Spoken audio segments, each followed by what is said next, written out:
நெஞ்சு பொறுக்குதில்லையே, மணிமேகலைக்கு இப்படி நடந்துச்சே, பிரியங்கா இப்படி நடந்துச்சேன்னு எல்லாம் கொதிச்சுட்டு இருக்கிறதுக்கு பதிலாக சரி நம்ம ஒர்க் பிளேஸை புலிஸ் இல்லாமல் மாதிரி ஆக்கிறதுக்கு முயற்சி பண்ணலாம்.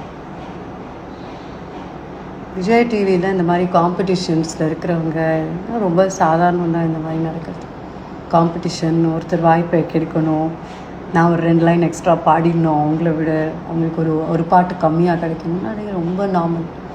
அதெல்லாம் ரொம்ப தாண்டி தான் வந்திருக்கேன் நான். அதனால் எனக்கு பெரிய புதுசாகவே தெரியல. பாவம் மணிமேகலை கொஞ்சம் சென்சிட்டிவாக இருந்திருக்காங்க போல், அவங்களால இது பேர் பண்ண முடியலையோ எனக்கு தெரியல. I don't know the other side of the story and I don't know both of them personally. So I am just an audience like you all. So அவ்வளோதான். விஜய் டிவியில் 2 செலிப்ரிட்டிஸ் அடிச்சுக்கிறாங்க. அவங்களுக்குள்ளே ஏதோ என் வேலையை பண்ண விடலை, அந்த மாதிரி ஏதோ self respect fight. Okay fine, செம்ம வைரல் ஆகிடுச்சு, எல்லோரும் ரிலேட் பண்ணுறீங்க, என் வேலையிலையும் இப்படி தான் நடக்குது இப்படிலாம் சொல்கிறீங்க. ஆனால் அந்த உலகத்தில் எல்லா விமெனுமே ரிலேட் பண்ணக்கூடிய, தாண்டி வந்திருக்கக்கூடிய ஒரே problem sexual misbehaviour at work place.